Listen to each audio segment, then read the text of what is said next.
Hi అండి.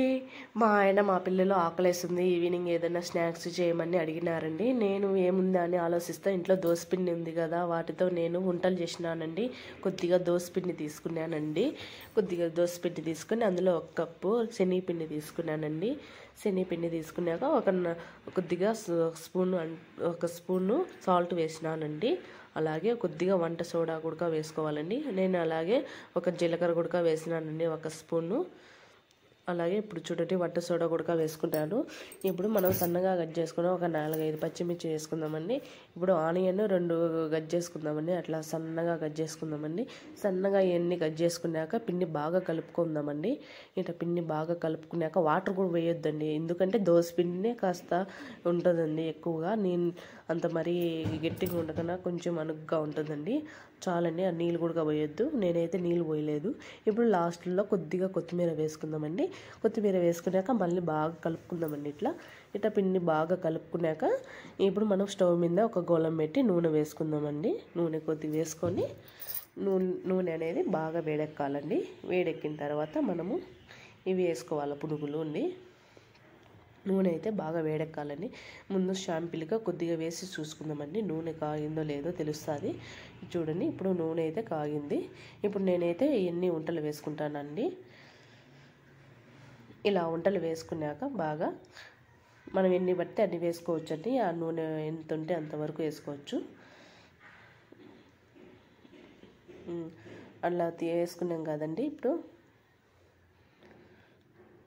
అట్లా వేసుకుంటూ ఉండాలండి. ఇప్పుడు చూడండి, మనం ఎక్కువ మాడకూడదండి. ఇవి మాడితే బాగుండు. లైట్గా కొంచెం బాగా మీడియంగా కాలితే బాగుంటాయండి. అలా వేసుకుంటూ ఉండాలండి.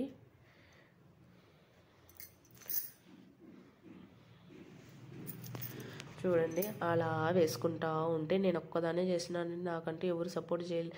మా ఆయన కూడా వచ్చి హెల్ప్ చేయలేదండి. నాకు ఒక్కదానికే కష్టమైందండి వేస్తా తీయడంలో. చూడండి, నేను ఇప్పుడు మళ్ళీ అన్నీ కాలాలంటే తిరగదిప్పుతూ ఉండానండి. అట్టా ఇటా తిరగదిప్పుతూ ఉండాలి. ఒక సైడ్ కాలితే ఇంకొక సైడ్ కాలేటట్టు గంటితో కలిదిప్పుతూ ఉండాల. చూడండి, అలా కలిదిప్పుతూ ఉండాలి.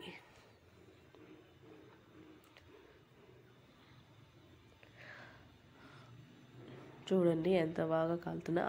చూడండి, ఆ మాత్రం కాగితే చాలండి. ఇప్పుడు మరి ఎక్కువ కాలవద్దు, బాగుండదు. తినేదానికి కూడా కొంచెం చేదుగా అనిపిస్తుంది. ఈ మాత్రం అయితే చాలు కాలితే.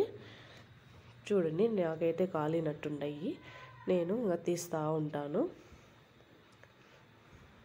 చూడండి, నేను తీసి ఒక ప్లేట్లో వేసుకున్నానండి.